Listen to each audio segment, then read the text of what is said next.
آج کتنے لوگ ہیں جو کھلے منکرین حدیث ہیں، کھلے عقلانیین ہیں، ان کی بات تو چھوڑیے،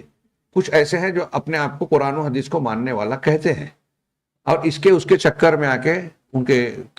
کلپس اور سن کر کسی دانشور کی دانشوری میں آ کے کہ وہ اتنی اچھی تفسیر لکھے ہیں، اتنی اچھا درس دیتے ہیں، وہ قرآن و حدیث کی بعض تعلیمات سے متعلق سوالات کھڑے کرتے ہیں اور یہ ثابت کرنے کی کوشش کرتے ہیں کہ اس میں جو بات بیان کی گئی ہے وہ قابل قبول نہیں ہے، پسندیدہ نہیں ہے، غیر مسلم اعتراض کرتے ہیں، تو نام لیتا ہے کہ غیر مسلم اعتراض کریں گے تو ہم کیا جواب دیں گے، لیکن یہ خود بھی اس کو نہیں مانتا، خود بھی اس کو ناپسند کرتا ہے۔ ایسی کئی چیزیں آپ کو نظر آئے گی، اور کہیں انکار حدیث کے راستے سے، کہیں جو مختلف گمراہ فرقے اور بدعتی گروہ اور جماعتیں پائی جاتی ہیں، کہیں یہ تحریکیں جیسے جماعت اسلامی اور دوسرے، ان کے یہاں تخفیف سنت کا جو جذبہ ہے، مولانا مودودی صاحب ایک طرف زور میں آتے ہیں تو بخاری اور مسلم کی حدیثوں کو درایت کے خلاف کہہ کے رد کر دیتے ہیں، اور کہیں کہیں جب ان کے حساب سے کوئی بات آتی ہے تو وہ کہتے ہیں کہ جو تاریخ ہے، تاریخ میں جو قرآن حدیث کے خلاف، ہمارے عقیدے کے خلاف، اجماع کے خلاف ہے، اس کو بھی ایکسیپٹ کر لیتے ہیں، جس کی کوئی سند ہی نہیں ہے۔ حضرت امیر معاویہ رضی اللہ تعالیٰ، حضرت عثمان غنی کا جو ہے کہہ دے، وہ نقل کی ہے روایتیں کہ بھئی انہوں نے اپنے رشتہ داروں کو عہدوں پر ڈال دیا، اس کو ہٹا دیا، اس کو ڈال دیا، اس میں اکثر روایتیں آدھی ادھوری ہیں، اس کے پس منظر کو کاٹ کے ہے۔ ایک افریقہ سے خمس آیا تو پورا خمس جو ہے مروان کو دے دیا، پہلے قرضہ دیا، معاف کر دیا، پھر اس کے بعد میں آیا تو پورا دے دیا، روایت نقل کی، جبکہ یہ انتہائی بکواس اور بے بنیاد روایتیں ہیں۔ اب مولانا مودودی کہتے ہیں کہ تاریخ کی بات ہے،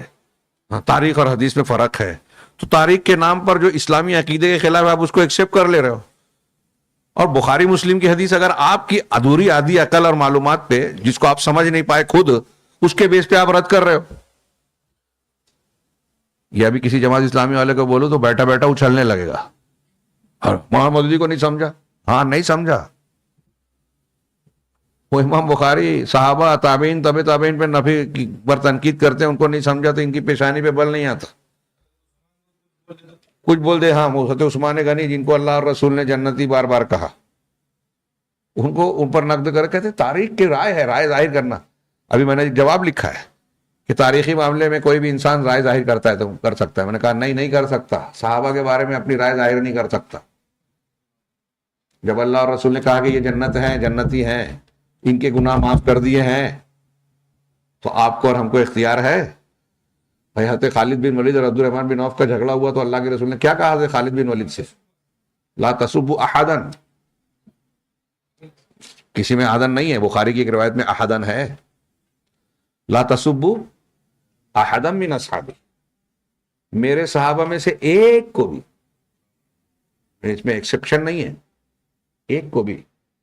یہاں اللہ کے اس حدیث کو دیکھیے اور غور کیجئے کہ اللہ کے رسول صلی اللہ علیہ وسلم نے جو ہے حضرت خالد بن ولید سے یہ نہیں کہا کہ اگر عبد الرحمن بن عوف میں کوئی واقعی میں غلطی ہے تو ٹھیک ہے، تاریخی اعتبار سے بیان کر سکتے ہو،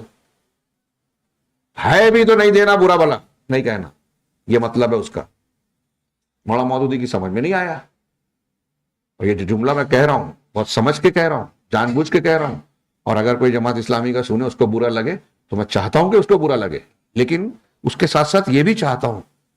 کہ وہ برا لگنے کے بعد غور کرے کہ ایک طرف اللہ اور رسول کی بات ہے، آپ اس کو رد کرنا چاہتے ہو، اور ایک طرف مولانا مودودی صاحب کا آپ کی نظر میں ایک خاص مقام ہے، آپ اس کو مجروح ہوتا نہیں دیکھ سکتے۔ کون سا دین ہے آپ کا؟ کہاں کھڑے ہیں آپ؟ ہاں، مولانا مودودی صاحب سے خطا ہو گئی یہ کہہ دینا آسان ہے، لیکن مولانا مودودی کی بات کو صحیح کہنے کے لیے قرآن حدیث کو رد کر دینا،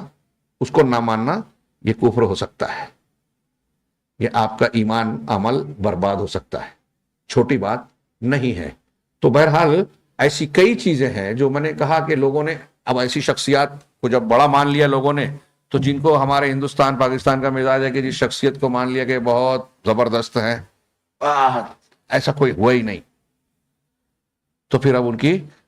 صحیح تو صحیح غلط باتوں پر بھی آنکھ بند کر کے ایمان لے آتے ہیں لوگ۔